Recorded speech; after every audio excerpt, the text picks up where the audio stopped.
Jag, my man, Going on, bro? what's happening? Oh, mate, a little bit of this and a little bit of that, man. How are you doing? I see the hair routine worked pretty well for you. Yeah, mate. Mate, works perfect Yeah, every time. nice, man. How are you? Good. I'm great, thank you, man. Brother Luke, Lukey's in the house. Hey, what's happening, fellas? what's How are happening? you, Yeah, We got the same hair routine, Adrian. same mate? brother, Yeah, that's what I was saying. dude. Quick shave in the shower. Let's That's go. it. Jag, you got to catch up, brother. What's going on? Yeah, When's no, the a little bit of ways to go there. happening? I need to really get my hair routine in check, I think. That's it. I You're missing reckon, out. I don't know how you look, bold lad. I don't know. You've seen me without hair. I've shaved it before a couple of That's times. right. That's what am Yeah, I saying? That's yeah, right. yeah. That's right. Of I got the course. tattoos on the side of the head. That's You look it. sharp. I You don't look look as like pretty you're as you straight though, out of man. Once Were Warriors or something like that. You guys would just be like, So. yeah. Anyway, how you guys been? Good? So good. Really What's going on good. with you, Luke? What's this sciatica thing going on you talking Bro, about? bro, wrecked, eh? I'm all busted, eh? It's, He's all lame. I was half expecting you to be laying in bed, I was and I going thought, to, oh, but this bloke's going to be just lying down on the couch or in bed or something. I was going to, bro, but I've got an image to uphold and I looked atrocious. I just had to get it's from all the traveling, bro. Yeah, Being on the property with the wheelbarrow and carrying all that, and then I jump in the car for 9 hours, man. It's just, and then my so certain muscles seized up and it's just covered the sciatic, and it's just the worst pain I've experienced, bro. It's been relentless for the past 3 weeks, hey? yeah, true. Yeah. What's life like on the farm? Bro, where do you begin? The best. The Yeah, best thing I've ever done in terms of living arrangements. It's man, so many. Don't even know where to begin. Every day is just a new adventure. Getting stuff done. Uh, Seeing where I'm incredibly impatient as well. yeah, Seeing where I cut corners as well. So cutting. The biggest lesson is on the farm is you can't cut corners, man. Like if you cut corners on here and it costs you like yeah. relentless amount of time and money. So it's just been okay. We've got to do shit properly. So it's been. But besides that, man, it's great. It's the That's best. It's awesome. unbelievable. Jag, there must be so many quotes that go along with like the farmer's life. You reap what you sow. There's seasons for everything, and so Luke's getting handed all the life lessons from the farmland. Oh, That's mate, biblical too, bro. That's biblical. Reap what you sow. Already dropping the Bible. I like this, mate. I like the way this is We'll go there too. I think it would be a heading. good idea to hit the Bible up and see what's going on. What's new in your life, Jag? What's happening with you, man? man, it's interesting the cutting corners thing because that like came up for me as well. Like I've sort of I masked cutting corners with what's called efficiency, and it's like trying to do things in the most efficient way, but there's just a process to things that you've got to go through. And it's like you try to rush, you get impatient, you want to get there. And living in this environment, as Luke knows, because we lived here together, man, everything's so convenient. And so, like, I enjoyed that like insight from Lukey there, where it's like you can't cut corners anymore. And it hasn't been a huge part of my life because I'm still in the convenience thing, but it's more about like the patience thing for sure for me. I realized, man, I was so impatient until probably earlier this year where I did some deep work on myself and healed some stuff. And then now I just trust God is going to bring things at the right time. And there's no distortion around that anymore. So while my work's not as manual, it's more psychological around that. But I can resonate with the cutting corners thing and the masking of the efficiency around it. And you just bullshit yourself with that stuff too. You're Look like like, that, eh? oh, mate, king at it, right? Like the self-delusion around that, and then thinking you've got it all together, and then life hands you something you got to look at again. You go, okay, I thought I dealt with this, and then you didn't. You got to go back and revisit it. So it's like it's been a good learning lesson. It's always good, and I think the matter of perception, the way you see it, really defines on how you handle it. Mm. That cutting corners and masking it as efficiency is definitely rings true for me. Like when you think, how can I do this in a way that is I guess, perceived to be the same outcome, but it's done in a shorter, faster, quicker, more efficient use of time and space and all that kind of stuff. And then eventually you realize that all the corners that you did cut, just it catches up with you at some point, and you're like, well, here it is, and that's the life lesson that just gives you a high five and tells you where you've gone wrong. And you'll keep having to revisit it. Oh, sorry, Lukey. And you're missing out on the good shit too, because you've got to enjoy the process. Because what are we going to do is keep skipping everything to get to a certain point, but then it's going to skip another section to get to another point. So yeah, we're not only costing ourselves time and obviously cash in the long run by cutting corners, but yeah, we're missing the process, and the process is what it's all about, I think. Well, that's the hardest life lesson, I think, for me, is to enjoy the journey and to realize that all the juice and the joy, the ups and the downs, the tales that we tell are all in the journey. They're all in the living through the shit. You never sort of sit down with your mates and talk about the end result. You talk about the shit that happened along the way that got you to the end result. That's the juiciest part of the story. And then we kind of always want to skip that part and you get to the point where you start living whatever the version of success that you think is at the other end. Yeah, well said. Do you reckon that that's the same as relationships? Like with a woman, we're picturing the end picture, but we're skipping the points and the I suppose the understanding of them, the understanding of us, and all we're skipping the process to try to get to the end picture. But if we don't have the end picture straight away, for me, it was bailing. Does that make sense? Yeah, for sure. Yeah, I think that's a huge part of it, because it's the obstacle is the way. So it's through the dealing with the drama and the pressure and the ups and downs and working through stuff. On the other side of that is the peace and the joy and the bliss and the love and the connection that you desire. But you can't get there unless you both have a value of growth and getting through to the other side. So it'd be nice to just kind of like enter into a relationship that starts with peace and then blossoms to an everlasting relationship of just love and connection, and it's all peace and love and singing kumbaya. But I don't know, I don't think it's the path of relationships. I think relationships are they're the most rawest of the version of you that will extrapolate out into society or into a relationship. I think it draws the best and the worst out of you. It's like children do the same thing. So what are your thoughts, Jag? Yeah, I definitely agree with that. And I think that it's kind of like the way that you address it, in the way I see it, is you can either move towards it, or life and whatever is going on will draw it out of you like poison out of a wound. And so you have to deal with it. And so I was similar to Luke, and we've had chats about this. It's like, I will just go, okay, look, I'm out. This is like, I got options, whatever. Like, it's easier to do that, rather than stick it out and go into it. But I think what's important is to be discerning in the start, to make sure that you have shared value, shared vision, shared purpose, and shared timing. You can have like shared value, shared vision, but the timing might be off around you being with this person. And so they might be just coming out of a relationship. You might have been single for a while. And I think that it's important that if you have those 4 tenets, that you start to move towards it and understand conflict is natural, conflict is healthy, and conflict is the barrier to expansion and growth, to seek more understanding with each other that can then reflect back to you the areas where you might need to be more tolerable.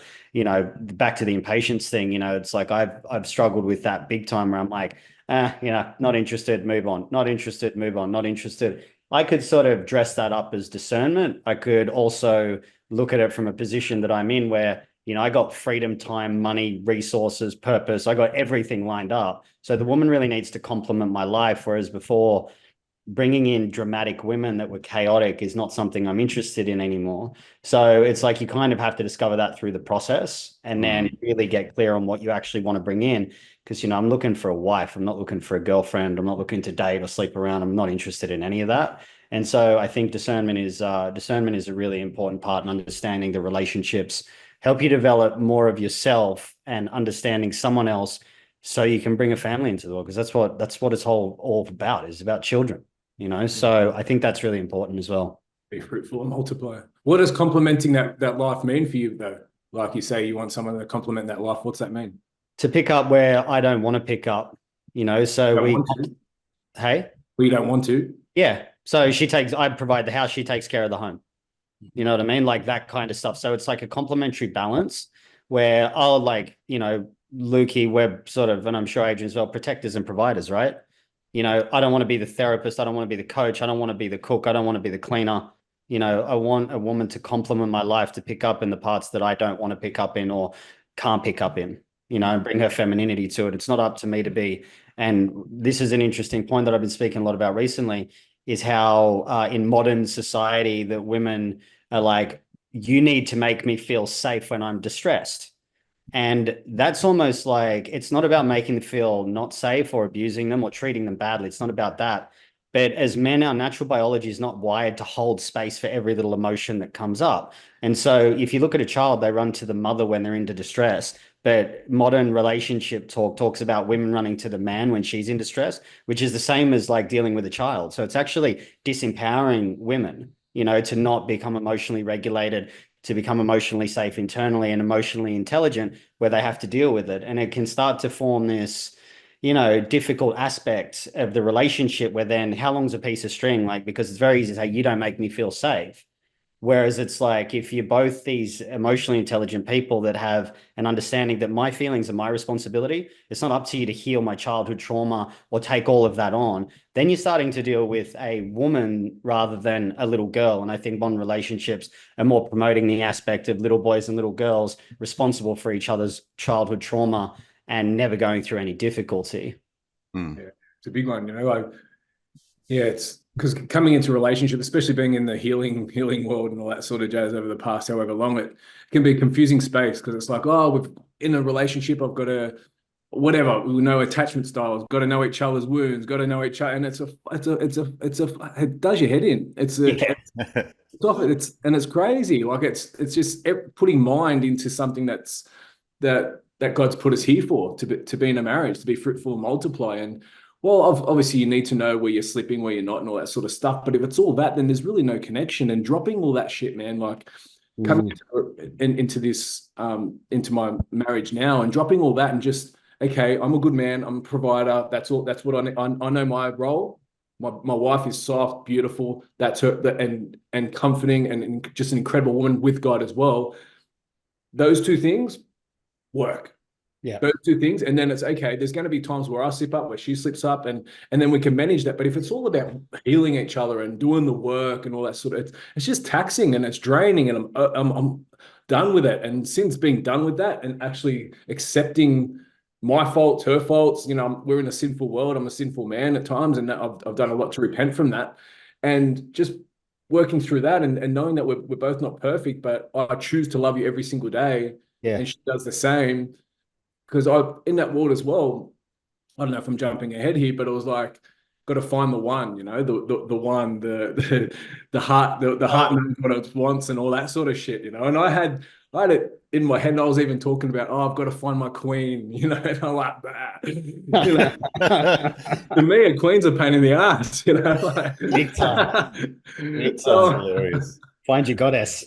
Yeah, that's what I was, because in that new age world, what I was stuck in heavily of the heal and doing all that sort of stuff, I was like, that's what I need to find. But it was again, it was just the idea of what love is, of that all encompassing, the heart knows what it wants and all this sort of stuff. And I watched a sermon recently by a man named Vodi Bolkam, and he talks about love and biblical love and all that sort of stuff. And he's like, if we're associating, feeling from our heart as love, right? And that's what I was big on as well. But it wasn't. I'd meet this woman and I'd have this like lustful love, and I was like, wow, I'm in love with this woman. I'm infatuated with this woman, but it wasn't. But that's what I thought was it. But then after a few weeks, that or however long, that feeling disappears, and I was like, okay, she's not the one. I've got to find my one. So it's just lack of commitment, being a weak man, pleasure seeking, but still in my head framing it that I want to find the one. However, love is, it's not, and he says this, it's not void of emotion, but it's not led by emotion.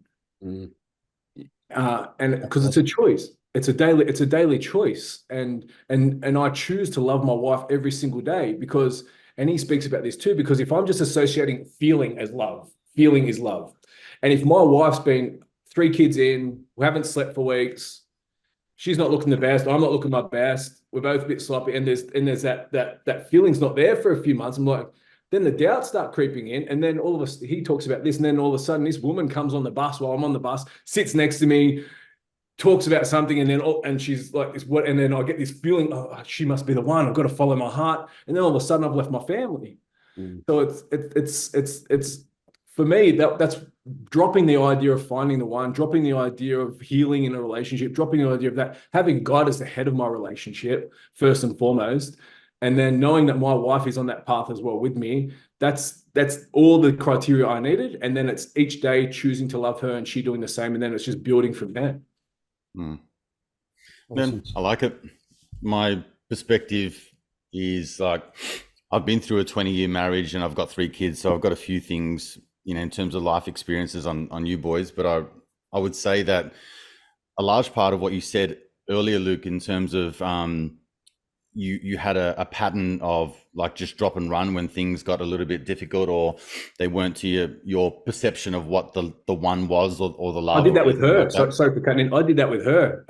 Yeah. Like after we first met, I bailed on her. But and we'll get to that. Yeah. Sorry, keep going. No, I remember you telling me when we caught up last year for the fight, and you were telling me about that whole process. But yeah, happy to share it here. But I think a large part of what you both are saying comes down to a self-realization or a self-awareness to know that you have a pattern or a habit or a type of response to a certain situation. I think I don't know if it's just a man thing, but I realize that within myself, I like the beginning phases of things. So let's say you just take relationships out of the equation, and I look at it like, say, I don't know, a new program that I want to create, or something like that.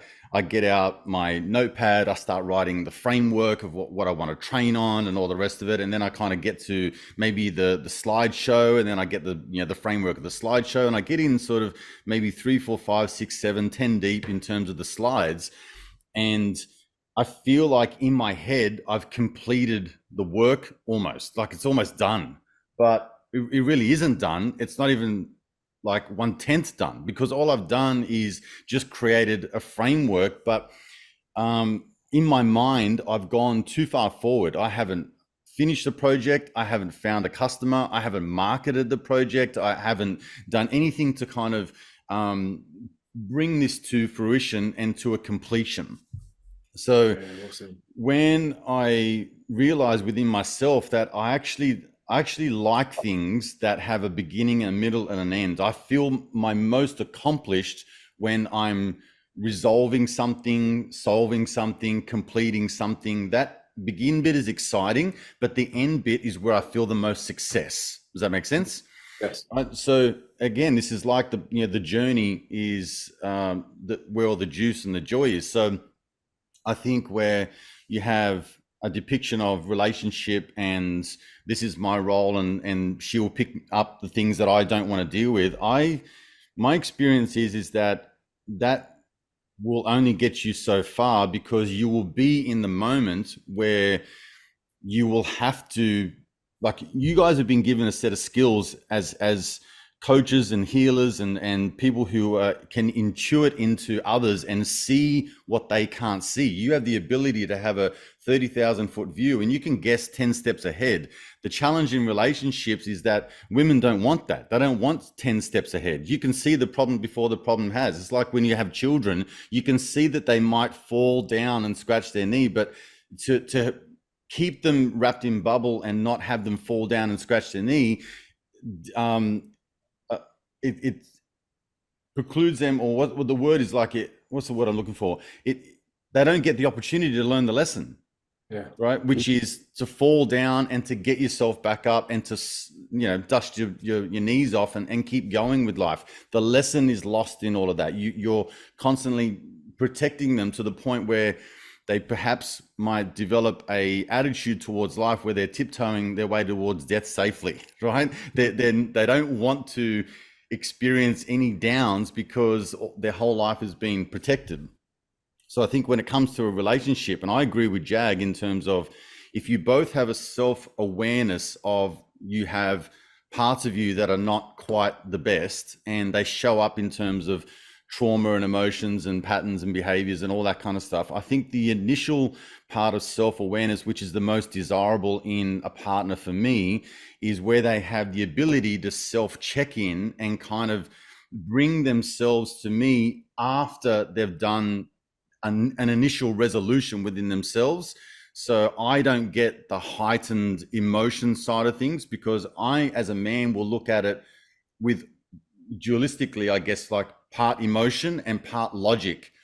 And I think when I do the same thing, if I start to come from a position of heightened emotion, to me, it shows up in anger, resentment, rage, pushback, cutting people off, discarding, you know what I mean? Like walking away, doing away with that whole thing. You sort your shit out, come to me when you're fixed and good. But that's only some of the parts. There is a part of you that needs to be the part of the healer, and part of the, part of your servitude towards your partner is to help them through that process, because at the other end is when you're together and you have this, exponential growth in connection.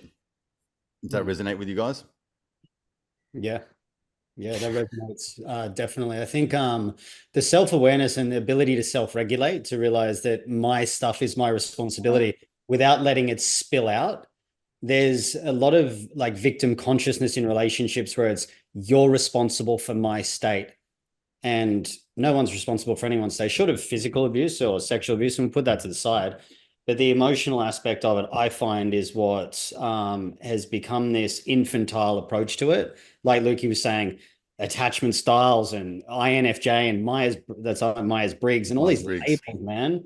It's like, if you start to label everything, all we do is become fragmented along the way. And it's like, I know I'm not perfect. I can be rigid. I can be stubborn. I can be an asshole. I can be all of that. And that's who I am. But I'm okay with that. But it doesn't mean that doesn't come with good qualities too. Yeah, but also, a lot of women that I meet, they kind of idealize me because of the online thing, which is why I don't do the online thing anymore relative to Instagram. Because it's like, I was speaking to a woman recently, I met her in Italy, and she goes, man, you know what annoys me the most about you? I said, what's that? She goes, you're exactly the same in real life as you are online. She goes, you're a stubborn asshole. I went, yeah, I'll agree with that. So she was trying to get something out of me that wasn't me.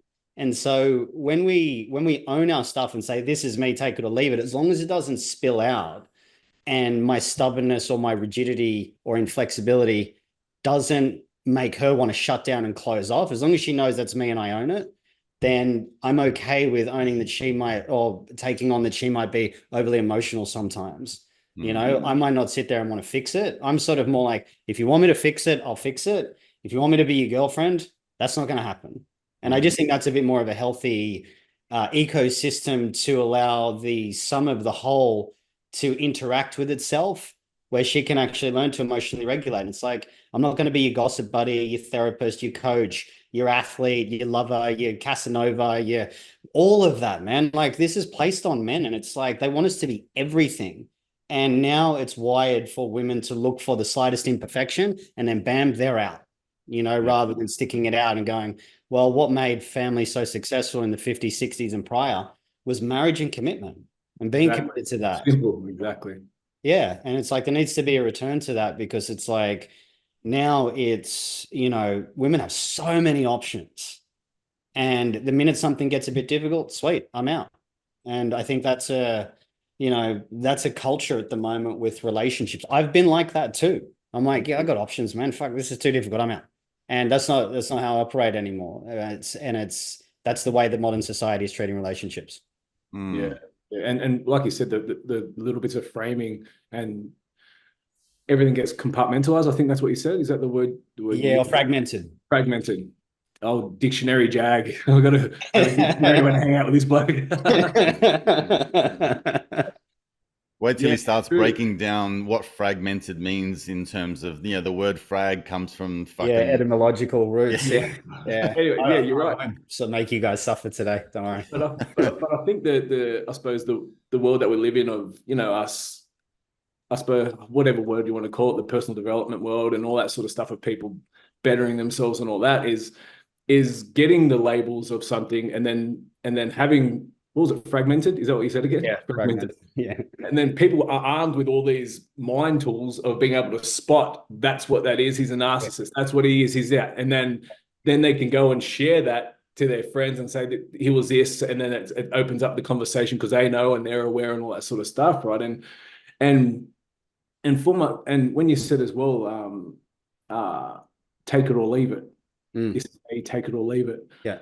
It's an interesting one because it's like, well, I do agree with that, like, but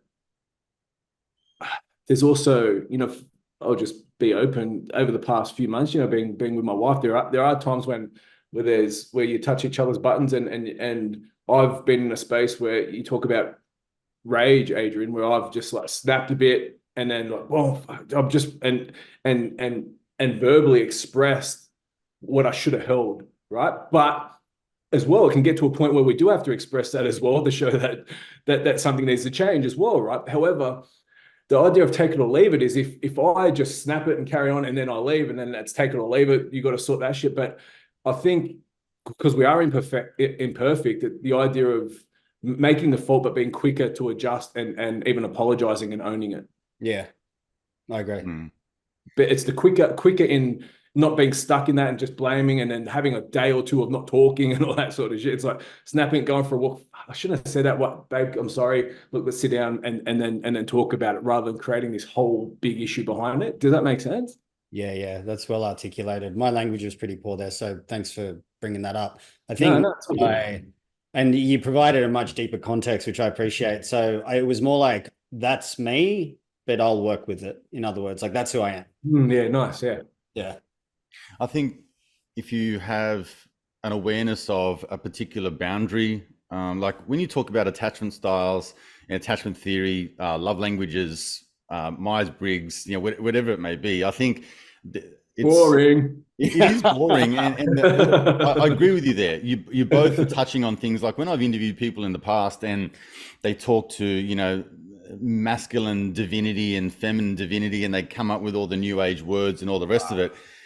I'm just like, I've said this heaps of times on the podcast, like half the time I don't know what they're fucking talking about when they write certain blurbs about, divine masculine and holding space and all this kind of stuff. Like it loses me in the languaging because I don't know if I'm just stupid or I can't piece together what they're trying to say. I don't know what it means. But I think more to the point with at least having a self-awareness or an understanding of Myers-Briggs, your personality traits, your character types, whether you're an anxious or avoidant, or whether you have a love language of physical touch and words of affirmation or whatever it may be. I think it's the basis of self-awareness. And I think the evolution that is resonating with me and with us all is that you do get to the point where you go, listen, I really need to drop the labels and the attachment and the association to this is a part of my identity that I'm holding on to.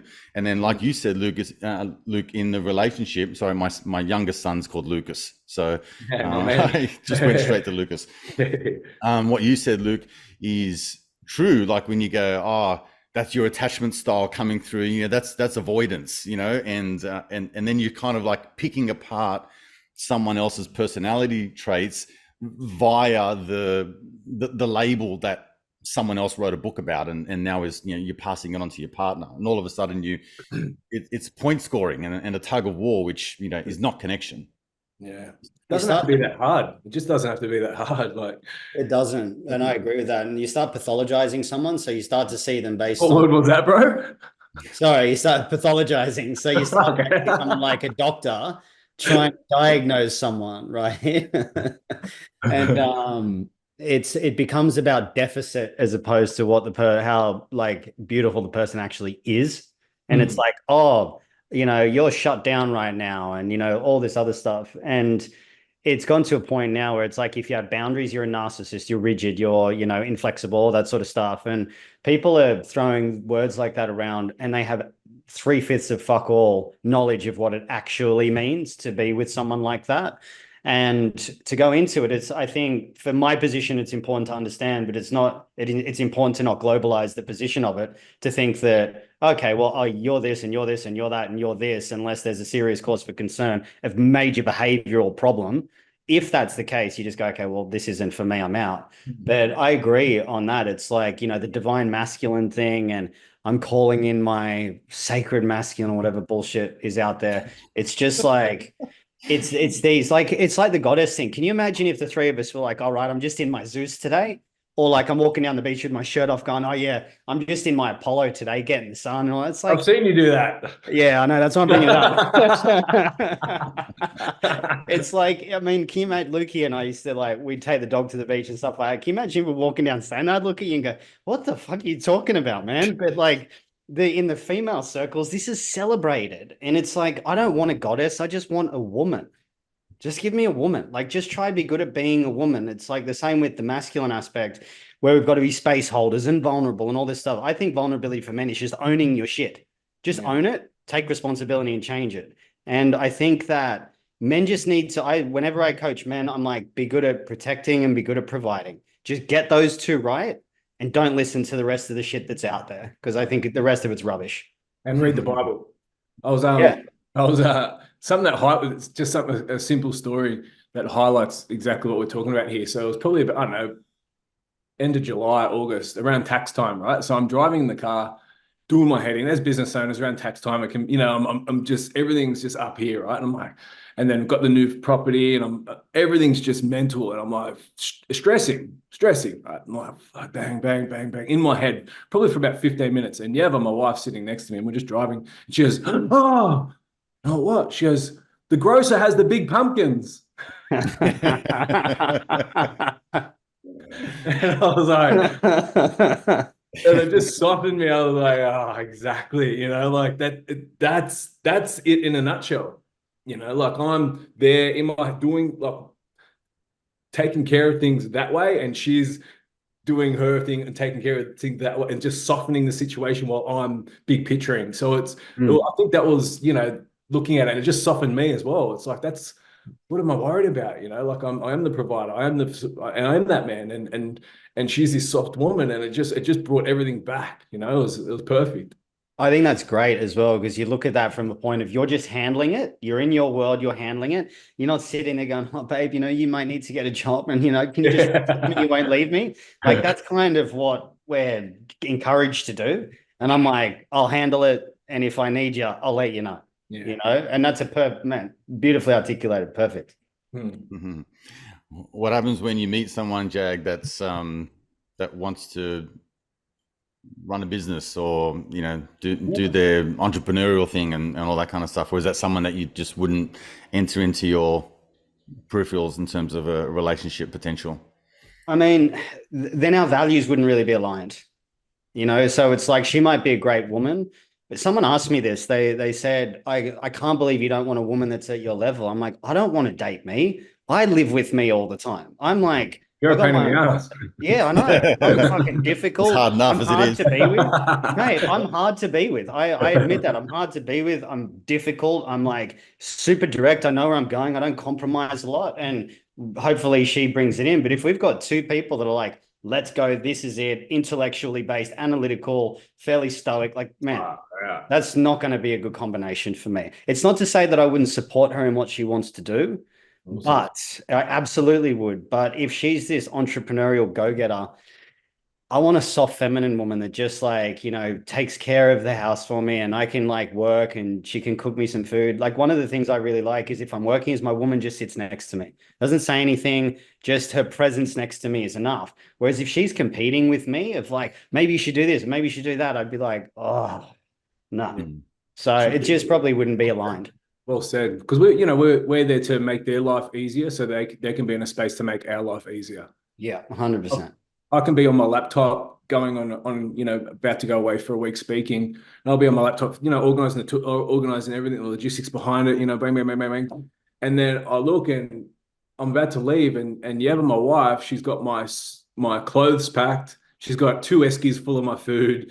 She's Yeah. got she's got all my supplements packed. She's got my little tin of where I cook my food in, prepared in case the hotel doesn't have a kitchen. So it's so prepping myself up, and it's not like it's a me say you do type of thing. She's doing this off her own back, and it's making my life easy so I can get in my car, go do my thing so I can provide and come back so she can have this space to do the same, you know? So Yeah. and for men, we're simple creatures, those little things, like those so-called little things, like even chilling out here, he comes over and gives me a kiss before the podcast starts or getting me a cup of tea and just handing it to me without you guys saying, just those little simple things. We're simple creatures, us men, but I think the relationship world is confusing things. Yeah. Well, it is. It's convoluted with a lot of new agey terms and bits and pieces. And I think what Jag was saying before about men becoming all things or seem to be becoming all things is part of the problem. I do think that had I not evolved to the point where personally I could perhaps morph from being maybe firm and or stoic or decisive in one hand, but then also being flexible and bending and sort of flowy and calm and in the other hand. I don't think that I think that's an attribute. I don't think that's a detriment to me in relationship. I think it's equally appreciated and it's when it's in your woman. So if my woman wants to be entrepreneurial and has a business idea is that way, that's fine. But I think when you're kind of a chameleon in a sense where you can take that mask off and then soften into that tender feminine beauty that we all love, that's a skill set, and that's something that needs to be learned. I do see that, and I've been the man that has bend towards his woman and done whatever she wants to do and dissolved myself into her ways of life and things that are doing, and then lost a large part of me within her as a way of pleasing her or making her happy or seem like I'm agreeable. That was almost like a virtue in a sense, right? Until I realized that I'd hamstrung myself for 20 years and given away a part of me that I didn't want to give away, and I didn't really I didn't even know who I was. So when I separated and had a couple of years of being on my own, for one, it was like, man, I'm on my own for the first time in a long time. In half my life, actually, right? So then the other side of it was that, okay, well, in this do-over opportunity, I'm going to take an advantage of getting to know myself for the first time. And when you start to get this self-awareness as to what are the things that light me up, make me come alive, what are my hard yeses and what are my hard nos, like for me, I'm not averse to conflict or conflict resolution or things going wrong or hard work in relationship. I realize that you need to work at it all the time. You said at the beginning in terms of love being this lust and all the rest of it. Stephen Covey said years ago in one of his books, love is a verb. It's a doing word. It's actions. So I think all of that being said, Jag mentioned values before when I said, what if you found someone who is entrepreneurial? Well, it does come down to values, because if your interests are similar, which is fine, but if you don't have aligned values, well, then there's a serious conflict, because now you're like, climbing the ladder of success, but you're on two separate walls. You're not working cohesively. You're not working together. But I think what we're all saying is that it comes to a level of self-awareness for the man and for the woman. So, Luke, your woman knows intuitively and knows like how to kind of bend. And I think when you're being angry and frustrated and resentful and you're yelling and screaming, I think that she would have the ability to kind of see through that this is you in that phase, and it's not you as a complete picture, and then decides to walk away. And in terms of values, to Vice point to versa what too. Jag was saying, Vice versa too. 100%, yeah. And then you know that at least you have a value of growth. You know, you both have a value of working towards something together. You know, there are aligned values which keep you on the path. Does that make sense? Yeah, yeah, nice. And when you, yeah, 100%, bro. Well said. And when you say about the entrepreneur and meeting an entrepreneur and somebody that wants to, like, it's and having the same values, like it's a big one, because for just make reference to Ever again, when we first, it's okay, values, but what's the end goal? What's the end result? For me, it's family and kids. And the best outcome for our family, kids, homeschooling, and my wife being a stay-at-home mum, isn't for her to be an entrepreneur. So are you willing to drop all of that when it comes to family? Are you willing to, and Yeva, when we first started, we started her up with the business of, she's a children's entertainer. She's a face painter. She loves it. I talk about being she loves it. And so we started this business for her, and it's going great. And she's loving it. But now, I haven't told you this yet, Adrian, but now we're 16 weeks pregnant. Oh, that's awesome. Yeah. So good. Thank you, brother. So and now that we've moved out to the farm as well, it's like, okay, our values are aligned, but you could do the face painting and all that sort of stuff, but what's the end result? The end result is family and you being at home and us homeschooling our kids, me making the bank to support that. Cool. We're dropping that, and she was fine with that because our big picture was the family. So now I think it's obviously having values aligned, but also understanding what, I know we spoke about before, we want to enjoy the process, but also understanding what is the end result for ourselves. Yeah, but when did you have this conversation? Was it last week, or did you have it prior to getting married? Well, we both knew where we stood. Yes, prior to it's in, like, because I bailed on, we met on Hinge, right? We met once on Hinge, and her first question, so we match on Hinge, right? And without any question, her first question to me was, "Did you get the jab?"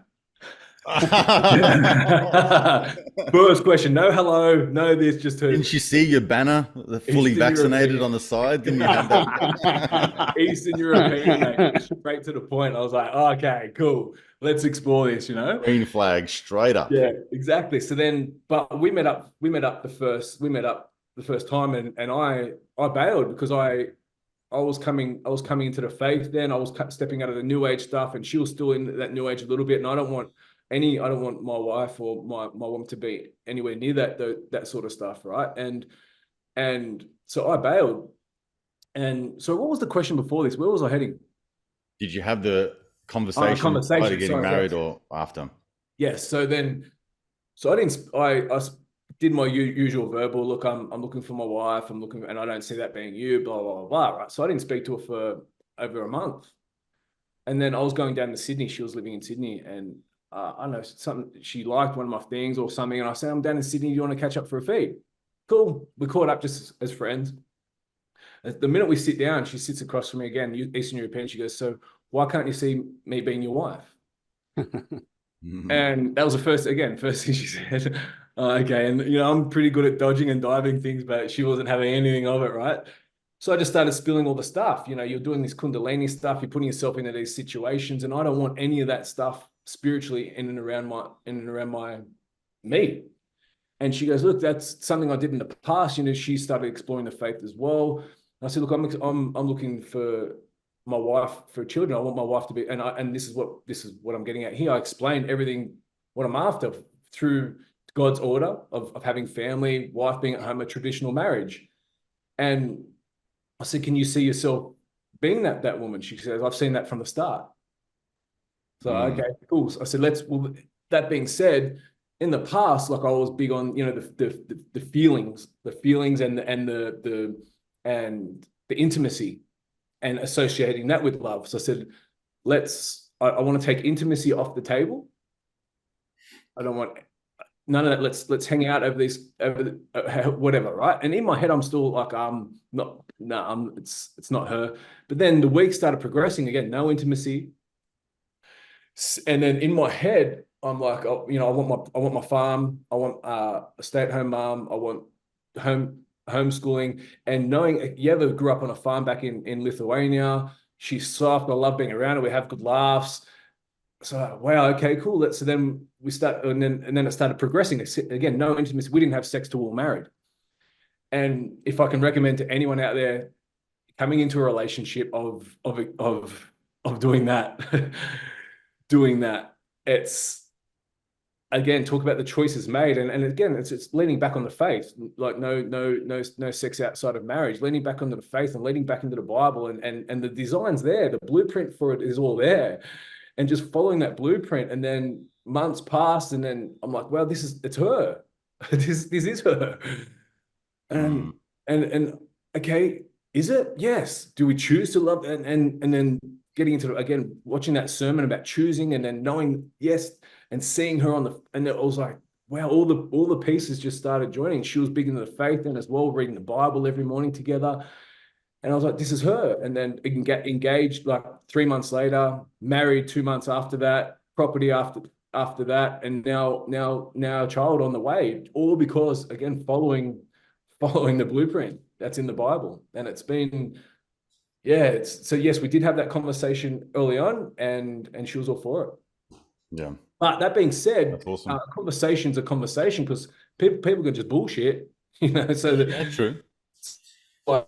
That's why I think taking intimacy off the table is a way of exploring things for how they actually are, and seeing the person for who they actually are without the veil of so-called feeling of love. Yeah, that produces that craziness, that lust mentality. You make poor decisions. Because I'm not a big sort of promoter of feelings, as you guys would know. Like, don't follow your feelings. Because if you look back in your history, every bad decision you regret will be based on an overwhelming emotional state. If you sit on it, like Lukey was saying, you sit on it, you move into it, you get to know someone without the distortion and the intensity that sexual intimacy can create, you'll make bad decisions. Like, how many people make bad decisions based on that feeling state and then regret it later? And so, it's really good that, yeah, I mean, I've done it heaps of times as well. It just doesn't get me anymore because I've had to work through it. And where it's like when you get to know someone, you don't have the glasses on anymore to say, oh, she's beautiful and she's this and that. And, you're getting all of the stuff that you should get in marriage before that. So then marriage doesn't really become a motivation because, like, well, why? And especially with a lot of the toxic stuff in society where it's like women will just, well, they say it's she's not yours, it's just your turn. And she'll just like leave you and like she'll bail on you, all that sort of stuff. So I think like with the shared values, you've got to know your values really well and then have the shared vision like Lukey and Yeva had, and then shared purpose for family and then shared timing where they were both ready. If you have these four together, you're really setting yourself up for and also absence of sexual intimacy, you're going to set yourself up for a much greater chance of success. Yes. And then the feelings can come when you've got that foundation. Yeah. And then you're committed already in it, you're married, and it's like, cool, this can like wild horses can run free. Let's go. Yeah. Where are you at now, Jag, with dating and women, bro? What's happening in your world? Not much, to be honest. Don't bullshit me, bro.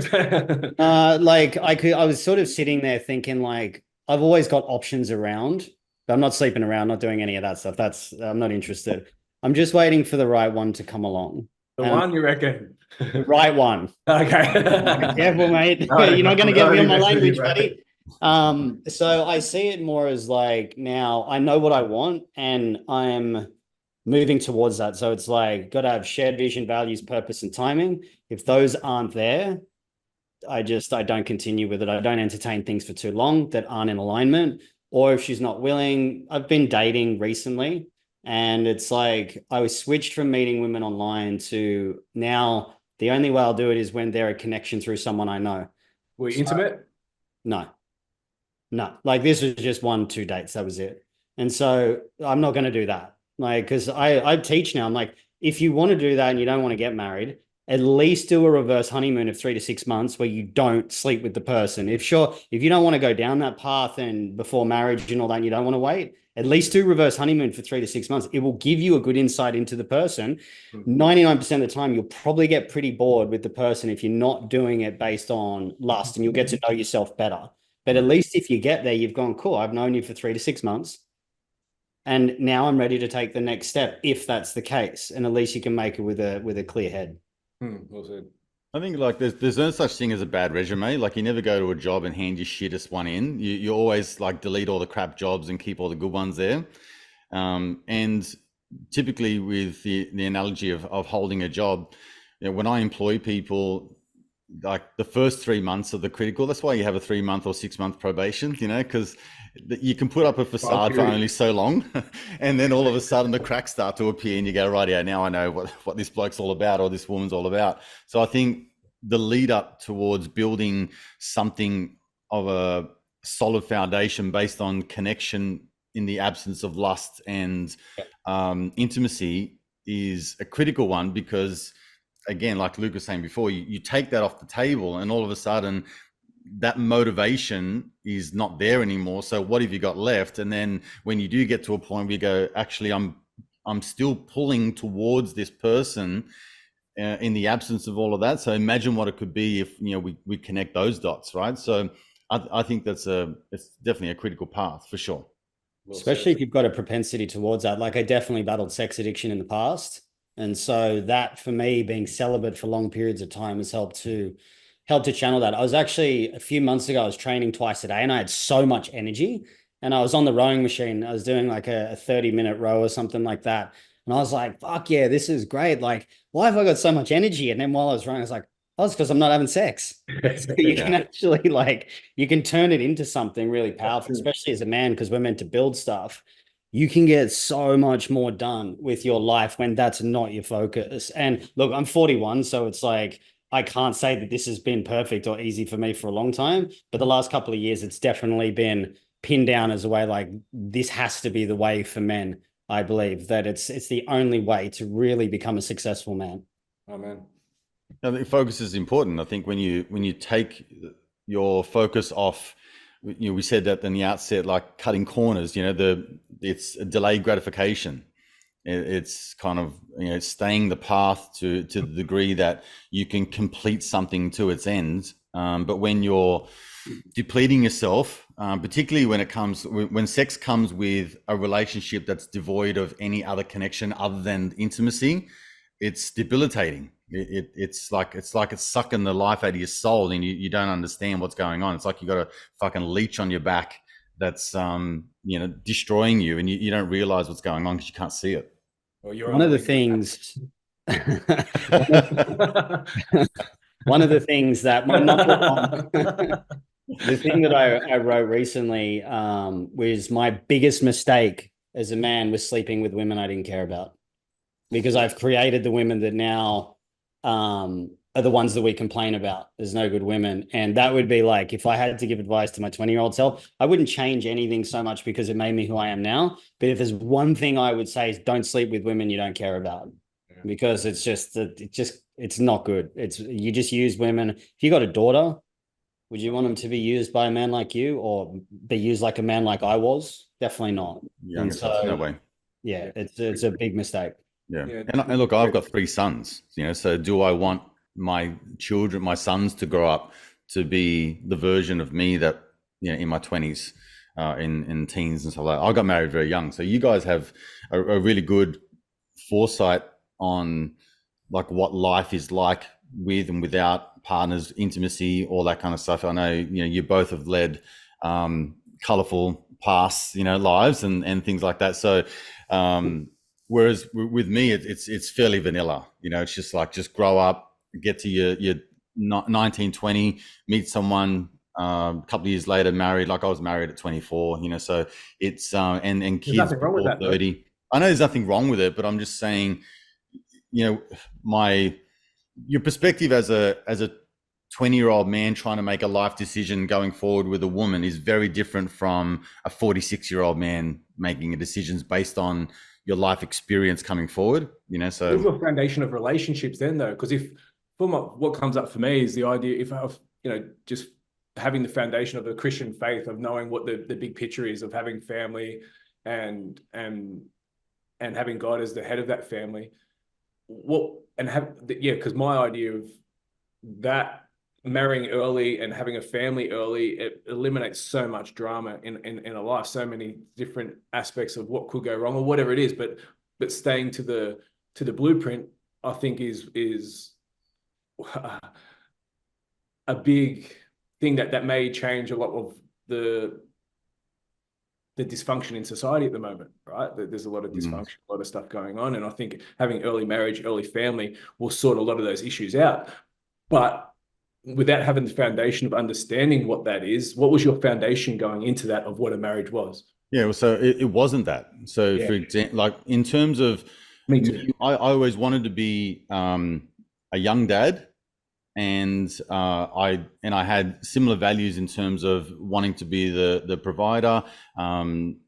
Like the boys' mum never worked, from when the boys were born, right through to like the next, I don't know, 10 or 12 years, because we had 3 children over that time. Like, didn't work, and I owned businesses, so when she did work, she was coming into my businesses and working there and contributing that way. But for the most part, was at home with the kids, and that's the way I wanted it. But I think underlying all of that was, in terms of my foundation of marriage and relationships, I learned from pretty poor examples of all of that.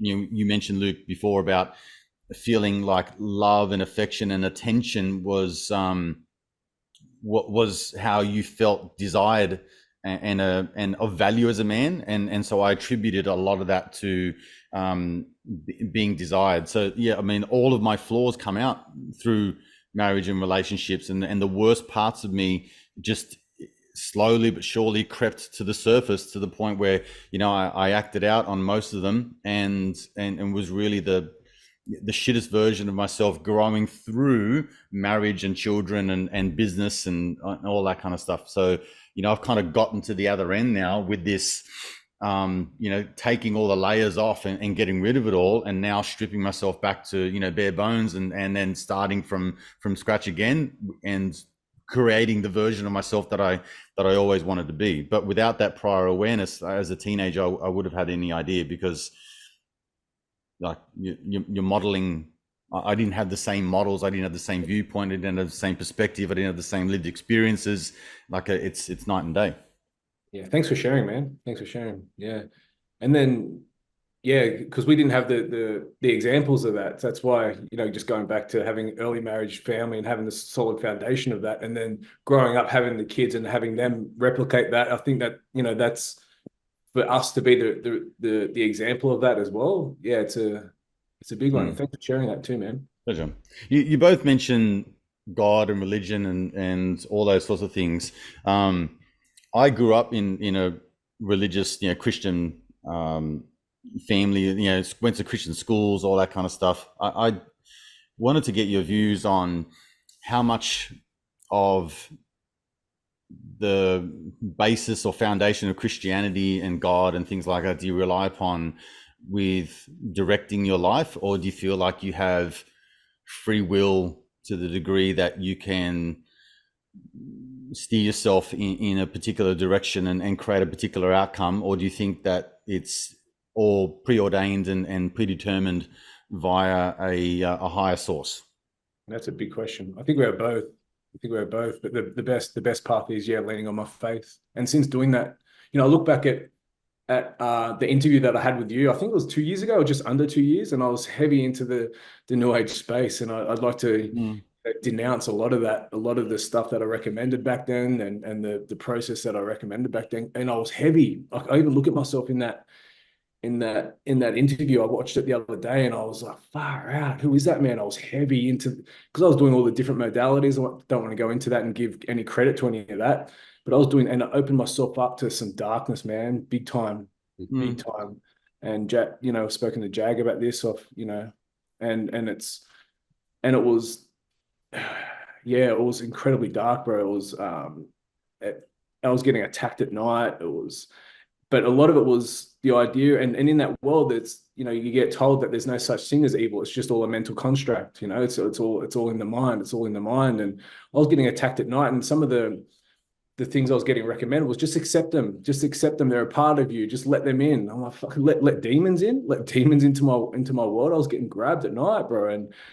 And And you know, we'd be here all day talking about the process that I went through, but getting stuck in the dark new age world for nearly 10 years, and a lot of it masquerades as light, but it's not. It's the devil playing tricks and giving you little lollies to pull you in and then to grab hold of you.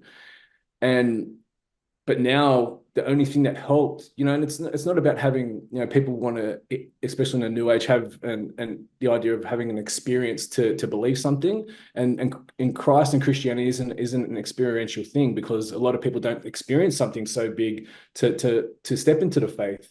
And I don't want to put it out there that you have to experience something to step into the faith, but there was a lot of stuff that unraveled for me, and finally accepting Christ and reading the Bible and feeling forgiven for the first time in my life, and even having the cries, and because Christ says, all who are heavy laden and with burden, come to me where it's light. And I was heavy laden and burdened down with the work and the doing the work and just the hamster wheel of the work, and it was a lot of darkness. And now accepting Christ and reading the Bible for what it is, because in that world as well, you get convinced that the Bible's manipulated, the Bible's false, the Bible's this, but looking at the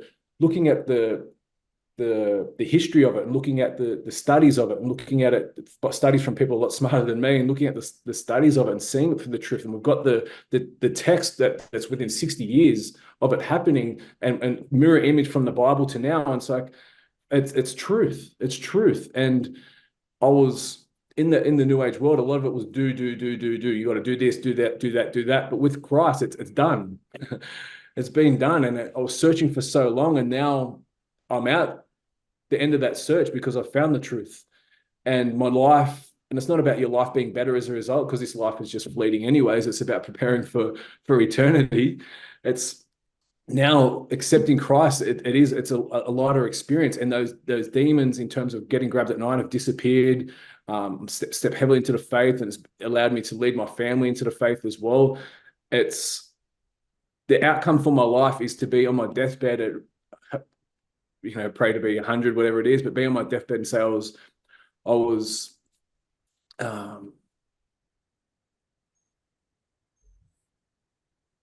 faithful to my wife and my family my whole life, and discipled my family to Christ. That's all I have to do. And having that as my blueprint, my overall picture, it's man, I just can't begin to explain. I get emotional now talking about it. Just can't begin to explain how much it's done for my world, my family's world, and for what's to come. The faith has been everything to me. So good to hear. So, Jag, when you hear something like that, and you think, like, how much of your life have you decided to, I don't know if the right word is, abdicate or put trust in a higher power to guide you, and to what end are you no longer in control of where you steer the rudder? Yeah, it's a good question. And how Lukey articulated that was, just powerful. It was solid, man. I enjoyed listening to that. So I don't think it's about abdicating trust to a higher power. Rather, it's trying to control a higher power to make you think that you can't trust it. And so it's more about, Say that again, sorry? So the question was, how much do I abdicate trust to a higher power, which means give it over, right? And I don't think that you actually can give it over. It's only about you thinking that you don't have to, or that you've got control over that, right? So it's more about, like, God's always in control of the situation. We just think we're arrogant enough to think that we are. And I think as you go through life, like, I had some profound experiences this year as I was healing some really bad PTSD I had last year, where I was, like, confronted with God, like, in an open eye therapy session, which is used for war veterans. And I was diagnosed with equivalent PTSD to being in a war zone for a couple of years, because I was that bad. My health was pretty bad last year. And I had direct experiences with God. And I think what happened is I sort of broke out of this shell of thinking I was in control of moral relativism, where it's like atheists are very moral relativistic. So they go, I just do whatever I want and I make it mean something. And I think I really felt, when you reach a level of spiritual maturity as a man, it is inherently tied in with a relationship with God.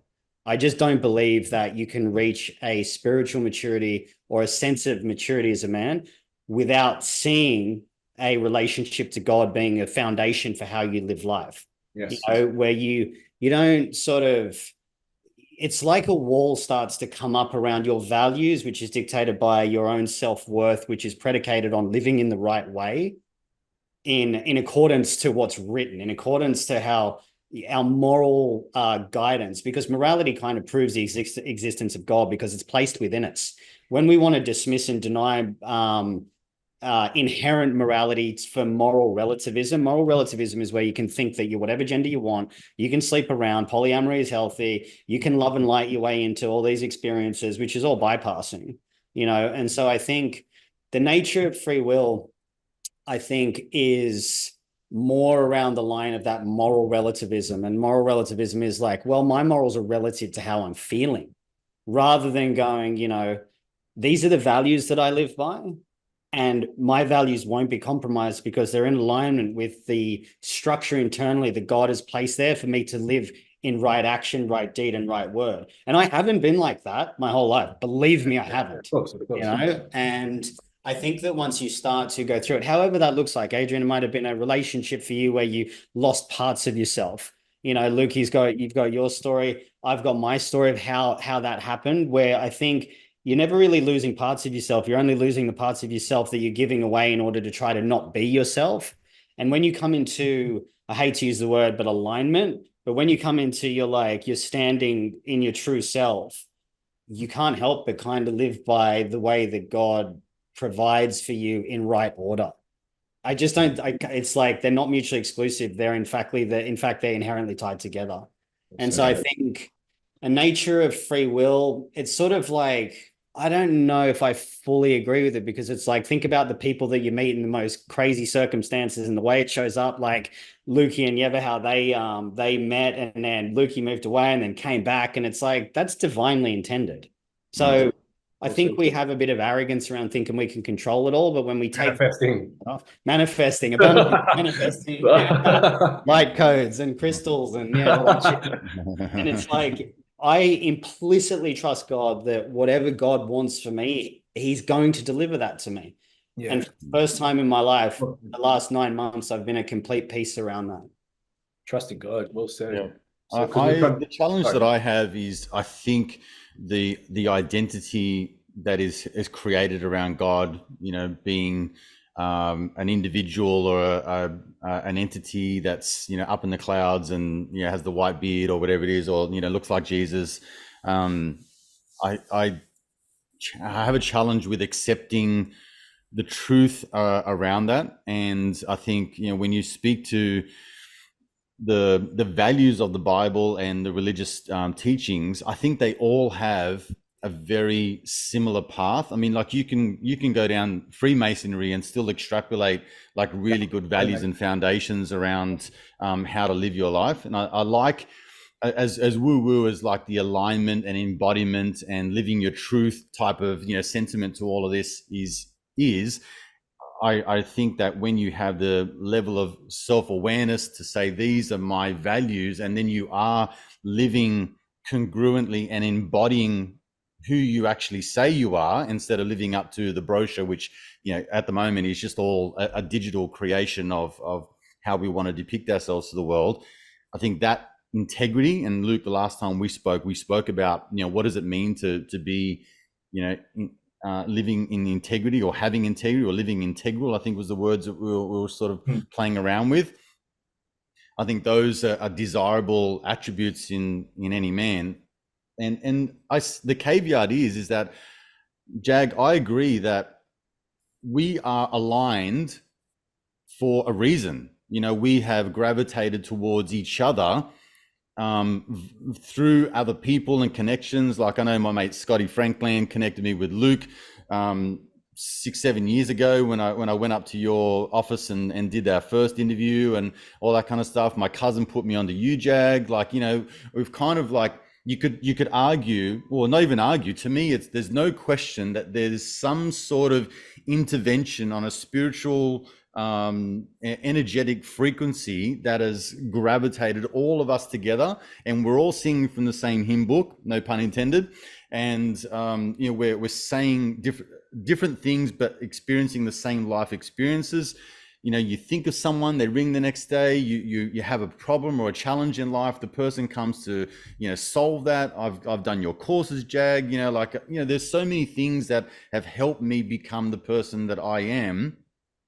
Luke, I've got your book on my bedside table. There's all sorts of things that have. What's that? Which book? The first one, the Buddhist monk. Nah, burn it. Get rid of it. Redemption Road. Redemption Road is the one. Burn the sex, drugs, and the Buddhist monk one. Get rid of that. I'm not gonna burn it. It's good. It's a good story, but I mean, so the paradox of it all is that I find it very challenging to have this savior sort of complex and offer my direction and purpose in life to somebody else or something else. But at the same time, I do believe in connection and energy and vibration and I have a fascination with predictions of the future current events that were happening at the moment that were depicted in biblical stories and things like that years and years ago. Like that to me kind of is a whole other possibility of things in terms of timelines and how we live through these frequencies and all that kind of stuff. So I don't know, I guess I'm still figuring it out, but I agree in most part with the values and with the meaning, with the purpose behind it, and with being an integral person, someone who lives and embodies their values and their purpose. And like you guys do, you deliver your purpose and your life's values through your coaching and through your work and through your vocation. Like that's how you express it, and it permeates through the people that connect with you. So I think that's, if you could say that there's a divine purpose in anything, you are examples of that. So do you believe there's a governing force, like something like universe, whatever you want to call it? Yeah, I do. I do. And I do circle back to when you start to loop through how did man evolve into present moment, it brings you back to there has to be a creator, because amen, brother. Praise the Lord, brother. Praise the Lord. Praise the Lord, my friend. There has to be a creator. Like I said, the challenge that I have is it a man with a beard in the clouds, or is it a guy that looks Italian? You know what I mean? Like it's and yeah, we could go into a whole other subject around religion and around some of the almost satanic sort of things. I've grown up in it. I've had my high school principal committed suicide because he's touching up kids, and that's a whole other forget about that. Side of it. But I guess that's my views, and I'm still working through it, I suppose. Good, keep knocking, bro. Keep knocking. I'll keep sending you shit too. The idea of religion, happy to receive it. It puts a lot of people off, but just forget about the word religion. Think about relationship. Think about relationship, and I think. Just quickly in the new age space, when I was in, everything gets used except the word God. Everything is manifestation, and people are trying to turn themselves into their own creator rather than give them the glory. Things get used like the universe. Things get used by divine intervention, whatever it is, because everyone's just. I think the evil one's playing the trick of trying to get everyone away from the idea of a creator, of God. And you hear things as well, like in that world of tear down the patriarchy. Tear down the patriarchy. You've got to tear down the patriarchy, and which is a conditioning of that men are the issue for all the suffering in the world, right? And while there is, don't get me wrong, there is men that abuse their power, but it's not a patriarchal issue. It's beyond that. It's a spiritual force using the idea that men are the issue in a successful attempt to break down the family unit. Because the word patriarchy comes from the Greek word patriarchos, which means the rule of the father. And if we're conditioning the world to tear down the patriarchy, the rule of the father, then the starting point, if that's our conditioning, then we're going to have no respect for the father at home, which tears down the family unit. No respect for the father at home leads to no respect for our father above. So and by having no respect for our father above, then we're not going to even use the word God and honor that there is a God and a creator. So Yeah, it's an interesting one since because I was conditioned with it as well. The idea that, and I felt like, being a white man, that I was the issue. That, and because we get told that about the patriarchy, that it's the patriarchal's fault. But again, I don't think it's a physical force that's the issue. It's beyond that. It's a spiritual force using the idea of man to break down the blueprint. Yeah, I agree with all that. I think for me personally, I the viewpoint that I come from is that all the things that you speak about in terms of a higher power, when Jag was talking about there's a calling or a source that kind of depicts on how you project yourself to the world, your values and your morals, and how you live up to that particular standard. Like when I talk to that person, it's my own voice that comes back. So I've delineated that to me, God is within. So I embody Christ's values, God values. Like I try and be as he would, or as he's depicted in biblical stories, in whatever version. And that's another challenge that I have, because there's many versions of that Translations. Christ entity, and translations, and all that kind of stuff. So yeah, I mean, to me, that is within all of us. And I think if we are all tapping into that divine energy creation, like that's we are creation. Everything God. that's within us is in the earth. Everything that's in the stars is in us. I mean, like we are God. And when I say I am God, and I like I would get chastised for that. I mean, people would throw daggers, which is ungodlike, but they will tell me that it's blasphemy. Well, it is. Yeah, sure, but I mean, we're talking about the same thing. I didn't say I'm the ruler of all fucking planets and the earth and all that kind of stuff and men. I just said that God is in me. I am God. I'm part of God. Yeah, I have We're all part of God. We're all, versions of, I don't know, if you could say, this is the heavenly realm, and we're all spawns of that energy or that frequency. So we are all God. We're created. Yeah, I say I've actually got it on my phone. You can see it here. It says I'm a child of God. Right. Okay. That's what I feel is more of an extension of that. It's funny because if you say I am God, you'll get ridiculed by the people in those circles that say they are God. They're the sort of people that will ridicule you for it. Yeah. But I know that I'm a child of God. That's the thing. And so I act in accordance with what not feels right, with what I believe is right, not what feels right. Because if I did what I felt was Getting in right. your feelings, bro, again. Getting in your feelings. Yeah, that's You it. love your feelings, don't you, bro? Get out of there. And I think, if you're looking at like the nature of physics and vibration and all that, we live in a realm that is governed by laws, which means something had to create the laws there, which defines a creator. I think it's very convenient for people to deny the aspect of a creator, because then they can do whatever they want. And back to the patriarchy thing, you guys know how I feel about that. But it's like there is a delusion in that.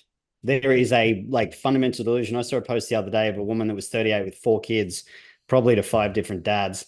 And she was like, don't let the patriarchal bullshit think that you at 38 or 40 isn't in your prime towards men. That's just a patriarchal construct that you're living by. And it's like, well, if we're talking about biology and attraction, like men want the most fertile women, and they're not the most fertile at 38 to 40. So while they wrap it up as like a beauty aspect, it's like actually when you're talking about fertility, a woman becomes less fertile when they're older, and this woman was sort of going on about how a woman's attraction shouldn't just be based on when she's most fertile. It should be later on in life. And it's like that creates and sets up a dangerous narrative for women that think, oh, it's all good. I'm 44 and in my prime and with no children. If that's what you want, that's fine. It's not a judgment towards that, by the way. But it is a dangerous message for women that want to get married young, have kids young, when they are the most fertile, when biologically, for what they were created for, their biology and instinct is being overridden by their psychology and their intellect based on social programming to make them think that a career and money and all this by the time they get to 40, that's going to be the promised land. And it's absolutely not. I've worked with many women that they're like, I fucked my life up and I let go a lot of good men because of this stuff. And I think it's an important conversation, because it's like, I think Plato said it the best: masculine republics give way to feminine democracies, and feminine democracies give way to tyranny.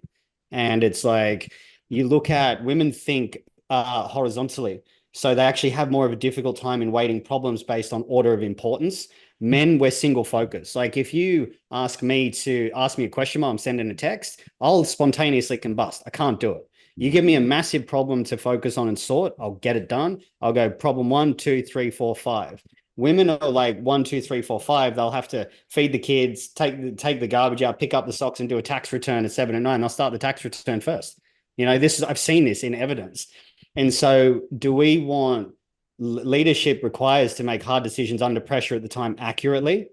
And I mean, a woman I was speaking to a few months ago, she broke down on the side of the road in Mexico at 11 o'clock at night. She starts organizing where she's going to get food from, trying to contact a mechanic. And I'm like, get a place to stay first. Sort this out in the morning. This isn't, you're on the side of the road in Mexico. Get out of there and get to some accommodation and then get some food and then organize the mechanic tomorrow. And she's like, oh yeah, I can't believe I didn't think about that. But her priority was like, I just got to get some food now. It's like there's a different level of problem solving. But what makes women beautiful is they can drive a manual car, do their makeup, talk to a friend, feed the kid, organize the rest of the day all at once. We can't do that. We're not really built for that. And so relative to leadership, you want someone that's going to make accurate decisions as best as possible under pressure in the moment. And men are just more geared to that. I'm still trying to work out what the Plato thing meant. So masculine republic. Break that down. Give way to feminine democracies, and feminine democracies gives way to tyranny.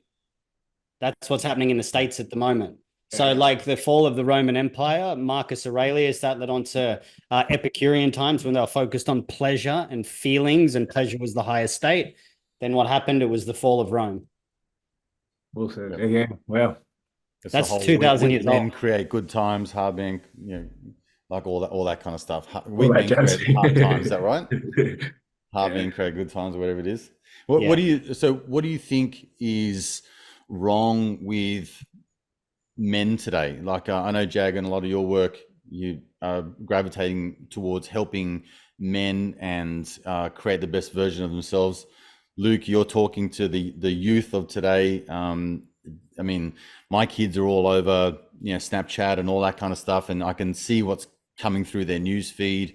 It's haunting and scary at the same time in terms of some of the stuff that is being portrayed as what a man should be, and then it's highly sexualized. Like there's a lot that can go wrong, but I think there is a pendulum that is swinging towards conversations like this and depicting what a man should embody.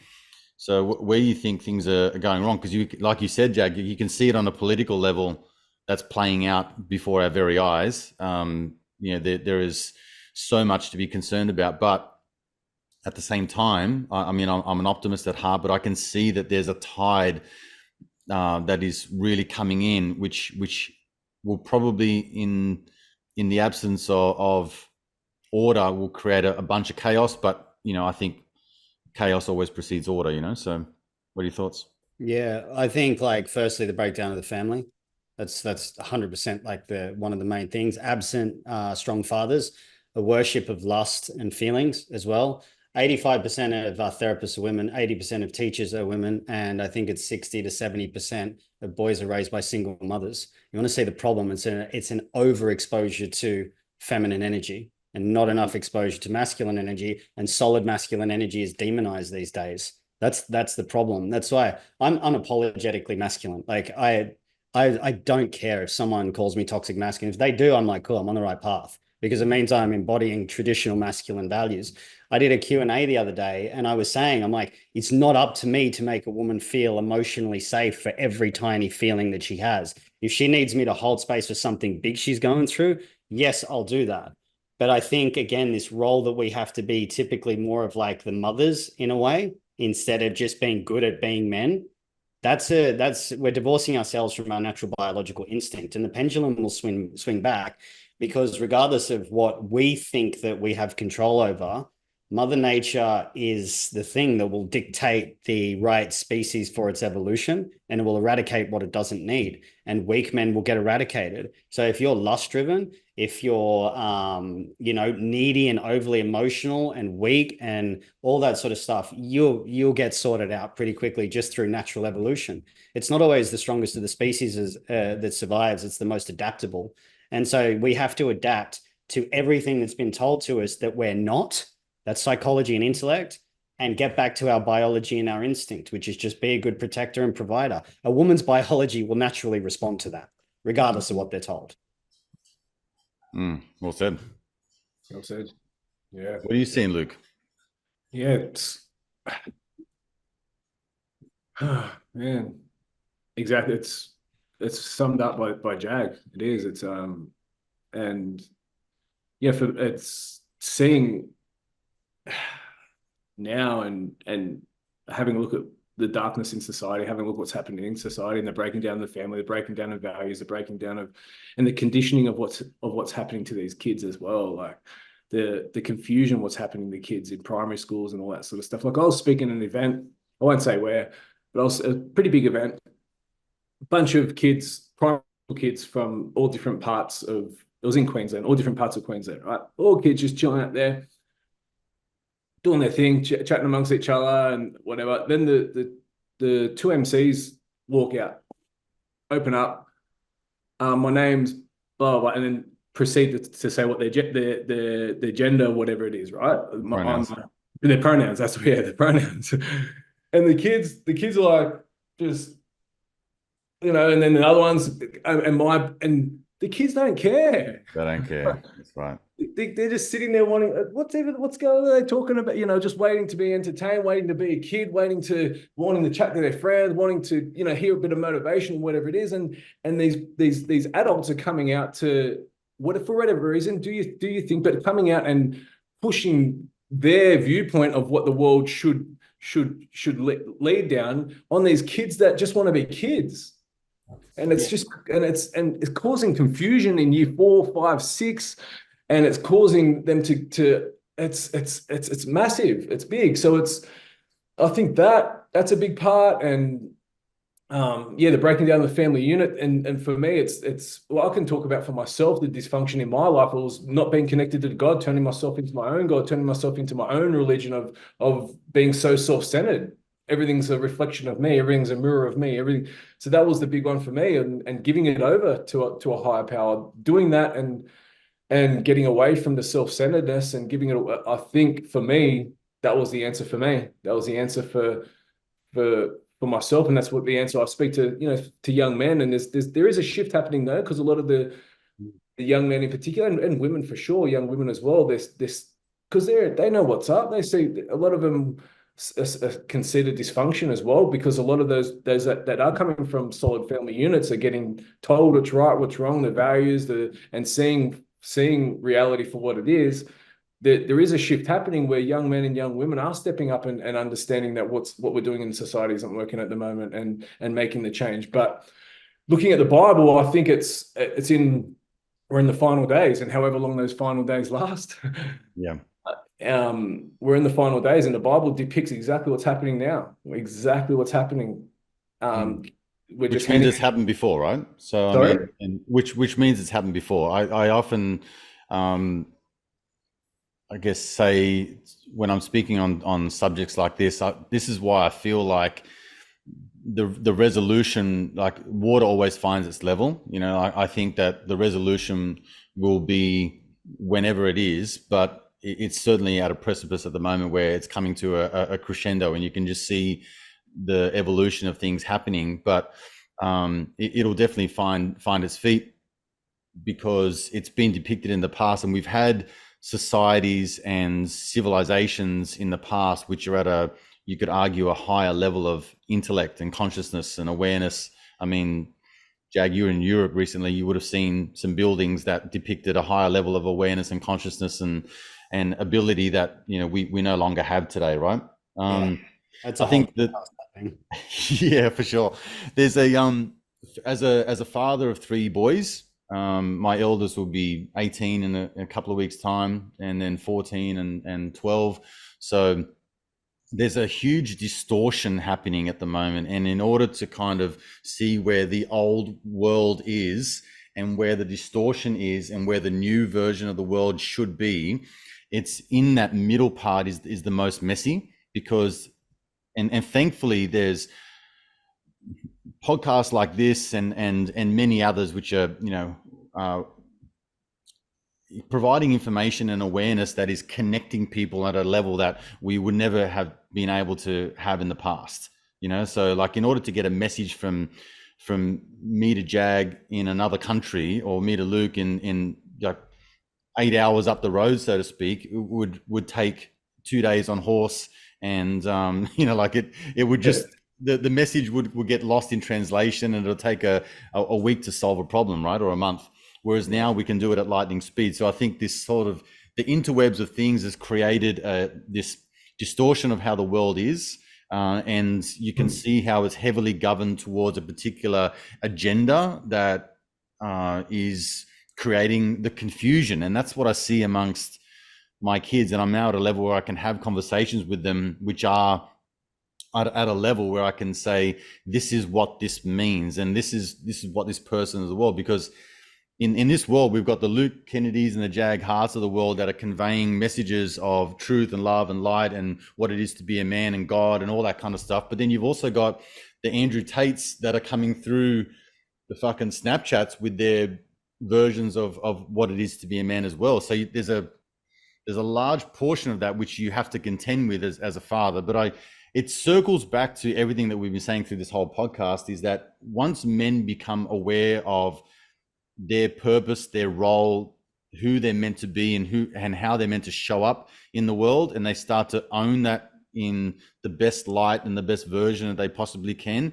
it then flows through their young. It flows through other men. Like conversations like this are, you know, what is it in a tribal sense? It's a you know, it's a corroboree. It's a you know, like these types of depictions in the past were men sitting around a fire talking about shit, you know, like, which doesn't really happen anymore, but it is happening in a virtual sense, you could say.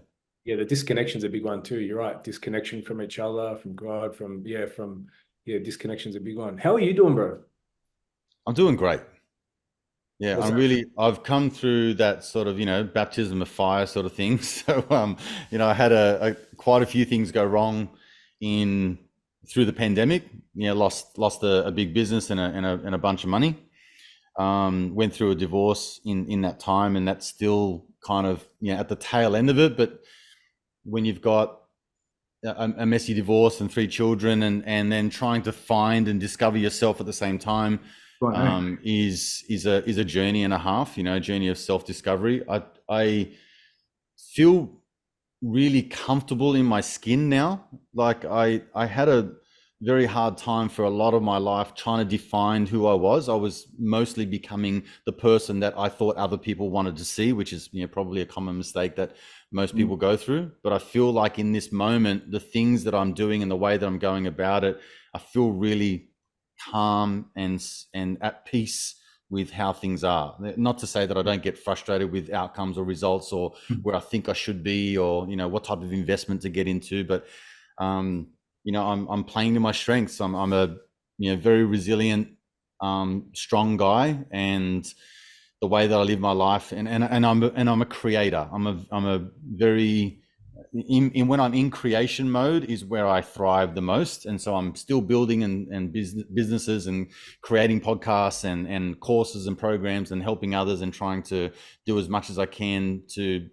leave the world a better place than what I found it. And through that whole process, you know, I've found love again. And yeah, that's a, you know, a journey which, you know, has been amazing. So I've learned how to love again and how to receive love, which is, you know, a tremendous gift. Wow. Thanks for sharing, bro. Whoa, it's been a massive few years for you, hey? Yeah, 100%. Yeah, life deals me like 11 out of 10 lesson every fucking time. So I've just learned that that's just the way things are for me. And, you know, that's, you know, if that's God's way to use your language, well then, you know, so be it. You look good, man. You look strong as. You look sharp. You look great. You look like you're in a really good space, man. So and thank you to you too, because like, yeah, a lot of the things that I'm doing, I've been into weightlifting for half of my life. When I was more than half, I started lifting weights when my dad brought home a Weeder bench. Remember Weeder bench with the lat pull down and the leg extension at the end and Good, all that kind of yeah. stuff. And All all in he did one, was mate. hang fucking clothes on it. And so I started lifting, and and started to build a bit of a physique. And then later on in life, I competed as a bodybuilder and all that kind of stuff. So that's always been a foundation, although the conditioning aspect has left me for a while.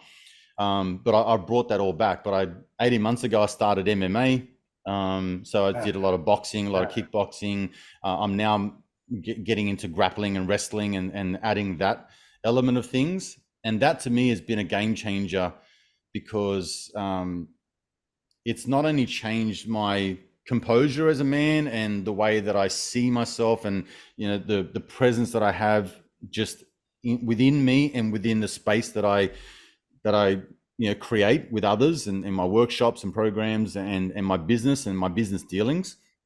But I've got my kids involved, two of them anyway, and it's created a bond with us that's yeah, like it's just tremendous. I've got my middle guy is a chip off the old block, and so it's good, man. We're having conversations about business and investing and return on investment, Oh, you're kidding, biceps, grams, man. how many grams of protein are in a fucking Come ribeye. on. That's good. It's just like, and every time that I see both of them, especially my younger one and my middle guy, like it's always a tussle, it's always a wrestle. It's always like a bro high five, and then a straight away trying to, like, Come on. get one in on each other, and that healthy level of competition and masculinity, between us all. So I'm loving that process. It's great. Man, I never like you shine when you're talking about your kids and your family, man. Oh, dude, I'll start crying when I start talking about how much meaning and purpose they give, and through them is I've discovered a lot about myself. They're sent to me on for a reason, and that's to Goosebumps. expose all of my flaws and disgusting parts of myself that I loathe, and then turn them into parts of me that I now love and appreciate and respect. Thanks for sharing, bro. Can I ask, is it when being a dad, is it especially over these last few years where you've got that, is it a conscious thing of the actions that you're making to make them better men, or is it something that comes naturally, or is it a bit of both? Do you know what I mean? Like, is it Bit of conditioned? both. I think you have to consciously think about the type of men that you want to create. But I in my mind, when I had children, I thought I would be sitting down like a father sitting on his fucking stool, handing down life lessons and dropping bombs every That's fucking what I five picture, minutes. bro. You know what I mean? And that would just be at my feet going, wow, you are so wise and powerful and almighty. And I think, like, I should never listen to anyone else. It's the opposite of all of that. It's they still think the way I thought about my dad. Is like, what the fuck do you know? So it's just like they they have to go through their path, and that's the challenging part, because that whole letting go to their path, to a higher power, to having them graze their knees and learn by however life directs them, and me just being a lighthouse. I don't want to be steering them in the direction that I think that they should go, based on my values and morals, and living vicariously through my kids. I need to be a lighthouse and just sort of direct them to where the rocks are, and maybe just say, look, there's a few things you might want to watch out for, but the rest is up to you. Well said, man. Thanks for that. Yeah, but it's a wonderful thing, man. You're gonna fucking love it. And if I can encourage you to do anything, is get involved as heavily as you can in the whole process, as particularly the birthing process.